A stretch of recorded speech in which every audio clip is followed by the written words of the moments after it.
Hello viewers, if you are new to the channel, please hit the like and subscribe button and share it with your friends. Also, click on the bell icon so that you get the latest information about the videos that are uploaded. Hello students, welcome back to the new video. In this video, we are going to continue the ongoing chapter number 12, Reproduction in Plants. In today's session, we will discuss about vegetative propagation in plants. Vegetative propagation or vegetative reproduction is the production of new plants from the vegetative parts of the plant. Roots, stems and leaves are called the vegetative parts of a plant. This method of asexual reproduction is found in sweet potato, onion, guava, bryophyllum and banana. The production of new plants from the parts of the old plant can take place naturally or artificially. So here the vegetative propagation means the reproduction that takes place from the vegetative parts like roots, stems or leaves. This can takes place naturally as well as artificially. Usually this method of asexual reproduction is found in the plants like sweet potato, onion, guava, bryophyllum and banana. First of all, we will discuss about the natural vegetative propagation. The natural vegetative propagation takes place from roots, stems and leaves of a plant. First of all, we will see by roots. In some plants, vegetative reproduction can take place from roots. Examples, sweet potatoes and dahlia. The roots bear adventitious buds on them. These buds, when buried into the moist soil, grow and develop into a new plant. That means the roots of these plants like sweet potato and dahlia is kept in the moist soil. They start growing into a new plant from the adventitious buds on them. Now let us see by stem. Vegetative propagation can take place from the stem in ginger and potatoes. In these plants, the stem bears small outgrowths called buds. When a cutting of such stem along with the bud is buried in the moist soil, then a new plant develops from these buds. So what are buds? Buds are the small outgrowths that are found in the plants like ginger and potatoes. So if we cut a piece of these plants along with the buds and bury or keep in the moist soil, they develop into a new plant.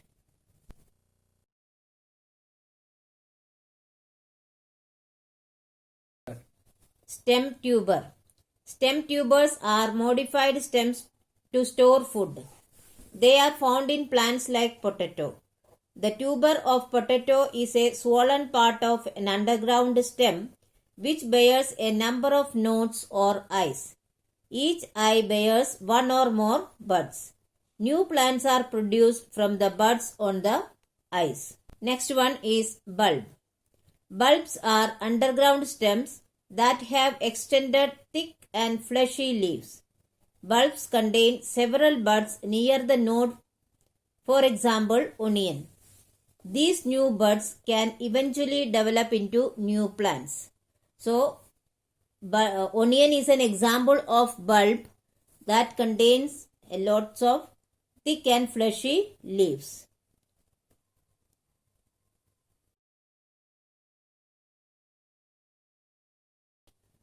Rhizome. Rhizomes are root-like stems. For example, ginger that grows horizontally under the ground. New roots and shoots grow at the nodes with shoots growing upwards to form new plantlets. Lateral buds grow out to form new rhizomes. So what are rhizomes? Rhizomes are the root-like stems. It appears like root but they are actually stems. Example, ginger.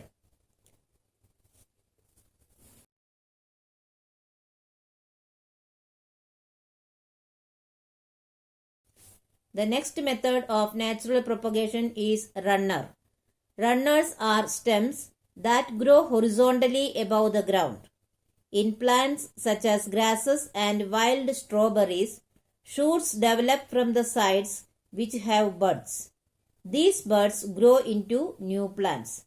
So, what are runners? They are the horizontally growing stems. Examples are grasses and wild strawberries.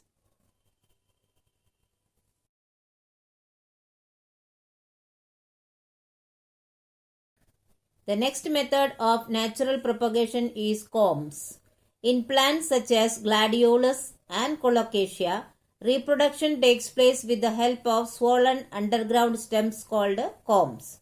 These swollen stems with stored food give rise to new plants. The next method of natural propagation is by leaves. Leaves of some plants grow into a new plant. The new plants can detach from the leaves and develop into a full individual plant after falling on the ground.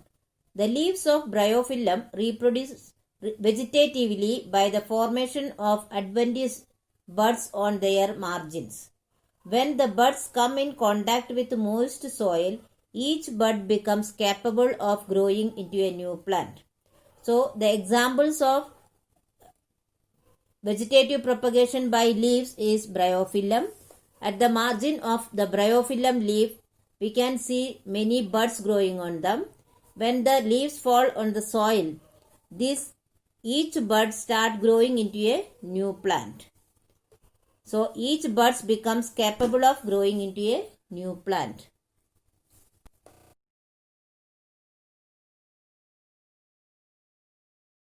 Now we will discuss about the artificial methods of vegetative propagation.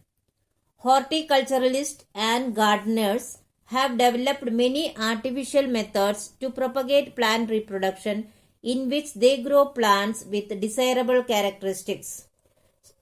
The process of propagating plants through artificial methods is called as artificial propagation. So, horticulturalist means those people who are engaged in the management of gardens.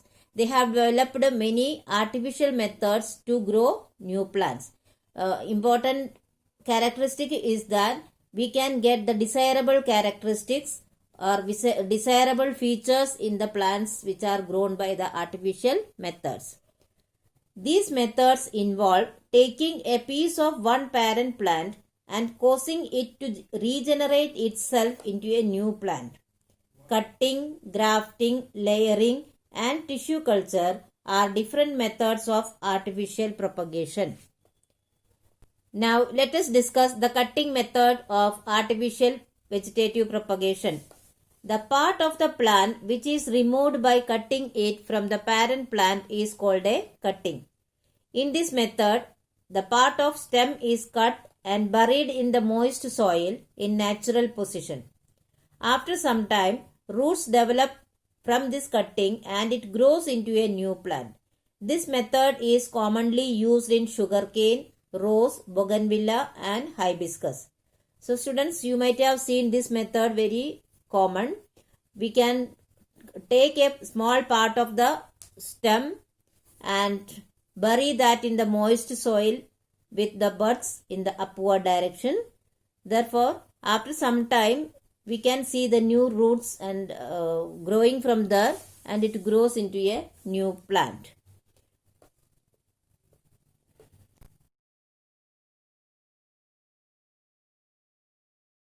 The next method is grafting. In this method, the stems of two different plants are joined together so as to produce a new variety of fruit plant containing the characteristics of both.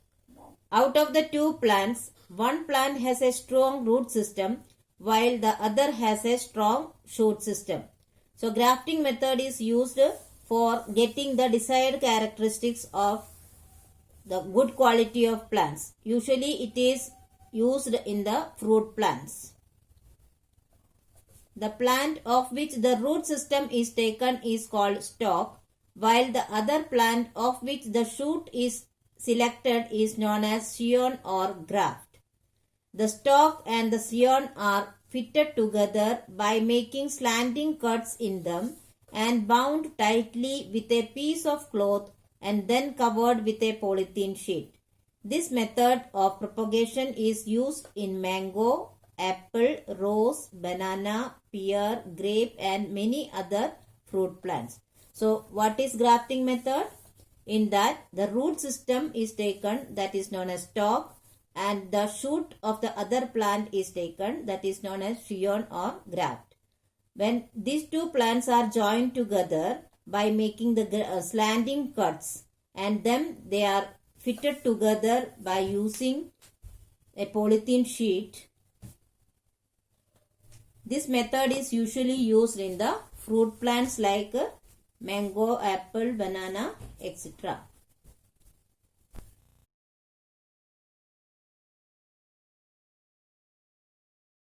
The next method is layering. In this method, a branch of the plantlet is lowered down and bent towards the ground and then covered with the moist soil, leaving just the tip of this branch above the ground. After some time, roots develop for that buried part of the branch. This branch is then cut off along with the roots from the parent plant and develops into a new plant. This method of asexual reproduction is used in the production of plants such as bougainvillea, jasmine and grapes. Next one is tissue culture. A method of propagating or reproducing plants under sterile conditions is known as tissue culture. This method is used for large-scale plant multiplication to develop exact copies of plants with desired qualities which are disease-free and have higher yield.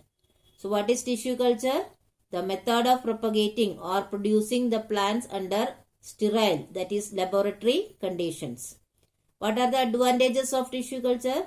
It can be used for multiplying or growing the plants into large scale and with the complete or exact copies of the parent plant.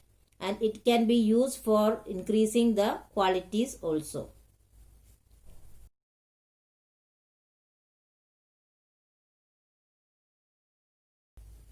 Now let us discuss the advantages of vegetative propagation. First one, it is a cheaper, easier and quicker method of growing plants when compared to growing them from seeds. Second one, the plants grow faster and need less attention, especially in the early stages of growth. Next one, the new plant is an exact copy of the parent plant. So, this method allows useful characteristics such as toughness and fruit yield to be replicated in new plants. Next one is, many seedless varieties of grapes, banana and oranges are produced by this method. Next, drought and disease resistant varieties of plants can be produced using this method. So vegetative reproduction are very useful in different ways. Now let us discuss some disadvantages of vegetative propagation. As the plants produced by vegetative propagation are identical to the parent plant, the lack of variety in its genes makes the population weaker in terms of survival. For example, if one plant is prone to some disease, the entire population of plants may be at risk. Here, the baby plant produced are identical to the parent plant. Therefore, there is no variety in their genes. So, if any one disadvantage is there or disease is there, that will be passed on to the entire population of that plant. Second disadvantage is that if many plants propagate vegetatively in one place, it can cause overcrowding. This makes the plants compete for nutrients which can affect their health. That means there will be struggle for existence.